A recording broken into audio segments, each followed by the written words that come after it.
안녕하세요. 청년 김예슬입니다. 지난주에는 예수님께서 행하신 제자 훈련 방법에 대해 말씀하셨습니다. 저는 그 중에서 가나안 여인의 이야기가 가장 기억에 남았습니다. 신앙생활을 하다 보면 주님 진짜 너무하십니다 라는 말을 하고 싶을 때가 있습니다. 정말 열심히 노력했는데 노력과는 전혀 다른 결과가 나왔을 때, 혹은 풀리지 않고 꼬여만 가는 일들이나 어떤 안 좋은 상황 속에서 기도해도 응답되지 않는 경우 이러한 고백들을 하게 됩니다. 본문에서 가나안 여인의 간청에 침묵하고 차갑게 반응하시는 예수님의 모습을 볼 수 있습니다. 자녀의 떡을 취해서 개에게 줄 자가 어디 있느냐라는 구절을 읽었을 때는 예수님 정말 너무 매정하시네, 어떻게 저렇게 말씀하시지? 라는 생각을 했습니다. 그런데 자존심 상하고 상처를 받을 수 있는 말임에도 불구하고 가나안 여인이 옳습니다. 개들도 주인의 상에서 떨어지는 부스러기를 먹습니다. 라고 고백하는 장면을 보면서 놀랐습니다. 어떻게 저런 말을 들으면서 이러한 고백이 나올 수 있는지 저는 이해할 수 없었습니다. 저는 자존심이 엄청 강한 사람입니다. 제가 생각하는 기준에 이해가 되지 않거나 옳지 않다고 생각하면 고집도 부리고 자존심을 내세웁니다. 만약 저에게 예수님이 이렇게 말씀하신다면 아마도 어떻게 저렇게 저한테 그렇게 말씀하실 수 있으세요? 라며 따졌을 것입니다. 하지만 가나안 여인은 너무나도 간절했고 남아서 떨어지는 작은 부스러기 은혜라도 임하기를 기다리며 오직 예수님밖에 없음을 표현했습니다. 예수님을 주인으로 인정하고 자신의 감정, 자존심을 모두 내려놓았습니다. 결국 믿음과 인내로 극복한 여인에게 예수님께서는 합당한 보상을 행하십니다. 가나안 여인에게 예수님께서 침묵하고 냉대하신 것처럼 아무리 기도해도 응답이 되지 않고 침묵하시는 경우가 있습니다. 도무지 이유를 알 수 없는 고난과 역경이 올 때도 있습니다. 기도하면 나아져야 되는데 그러기는커녕 더 시련이 깊어지는 일들도 있습니다. 그때 좌절하기도 하고 하나님은 살아계신가? 라는 의심이 들기도 합니다. 별로 잘 믿지 않는 것 같은 다른 사람들은 잘 되는데 나는 왜 이렇게 꼬이지? 라며 회의감이 들기도 합니다. 저는 최근에 이러한 감정을 많이 느끼게 되는 것 같습니다. 현재 저는 28살이고 간호학과 4학년 취업을 준비하는 학생입니다. 제가 늘 항상 하는 말이 있습니다. 나는 왜 항상 쉽게 되는 일이 없지? 하나님은 왜 이렇게 나를 힘들게 하시는 거야? 정말 살아계신가? 교회 안 다니는 친구들은 마음껏 누리면서도 잘 되는데 라고 말입니다.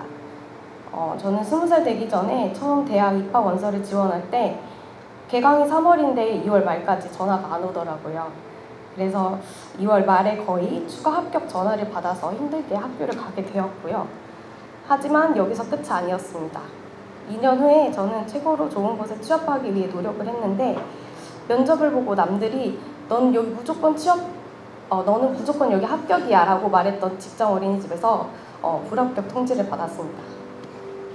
이곳에서 떨어지고 지원하는 곳마다 계속 떨어지면서 좌절감을 느끼게 되었습니다.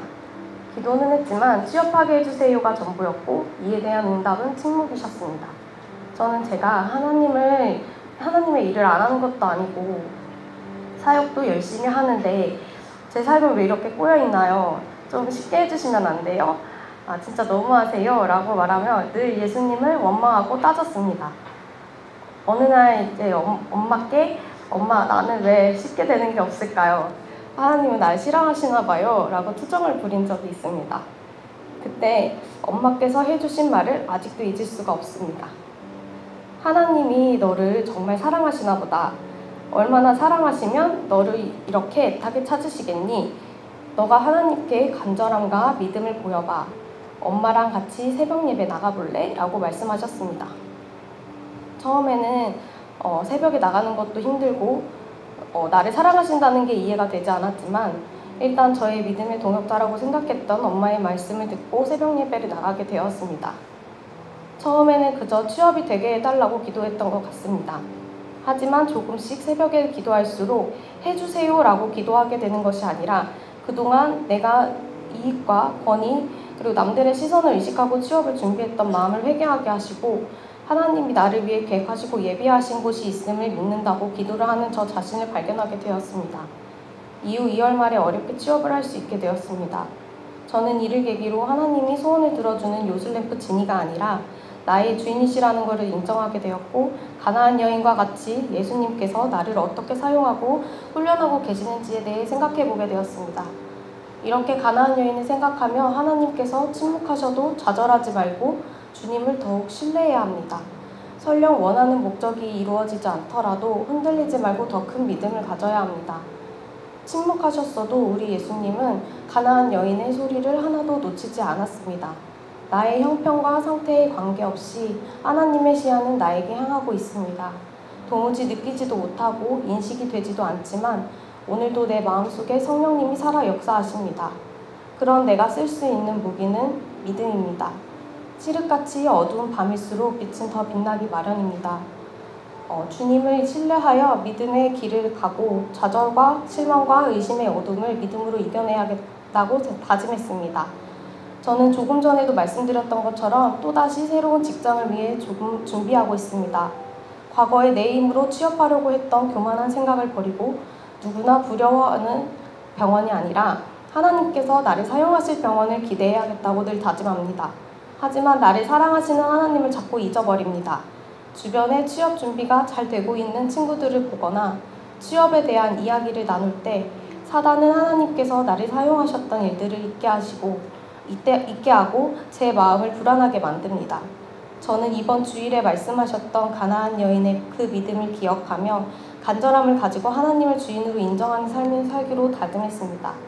취업에 대한 불안함을 떨치고 내가 온전히 주님께 내어드릴 수 있는 게 무엇이 있을지 고민해 보았습니다. 지난주부터 여름 사역을 위한 새벽 기도회를 시작으로 여름 사역들이 시작되었습니다. 저는 저 자신에게 초점을 맞추는 것이 아닌 오로지 하나님만을 바라보기 위해 지난주 여름 사역을 위한 새벽 기도회부터 순종하는 마음으로 참여해야겠다고 생각했습니다. 처음에는 가장 중요한 취업 시즌에 시작하는 여름 사역이 너무 부담스러웠습니다. 하지만 지난 주일 말씀을 듣고 다짐했던 새벽 예배에 참석하고 기도하면서 마음의 안정과 위로를 느낄 수 있었습니다. 한 주 동안 여름 사역을 위해 기도함과 동시에 하나님, 이제 코로나로 중단되었던 여름 사역들이 다시 시작되고 있습니다. 저에게 정말 중요한 시기지만 하나님께서 저를 위해 계획하심이 있을 줄 믿습니다. 제 삶의 주인은 하나님이십니다. 온전히 주님께 집중하기를 원합니다. 라고 기도했습니다. 저는 가나안의 여인처럼 오직 예수님만이 진리임을 인정하고 그분의 일을 위해 집중한다면 제 일은 하나님께서 채워주실 것이라고 믿습니다. 하나님은 나를 사랑하십니다. 언제나 다가오기를, 그리고 오로지 본인에게만 집중하기를 원하십니다. 이번 여름 사역을 계기로 실제이신 하나님을 마주하고 믿음으로 나아가며 나의 주인이신 하나님과 함께 하심을 경험하기를 소망합니다. 감사합니다.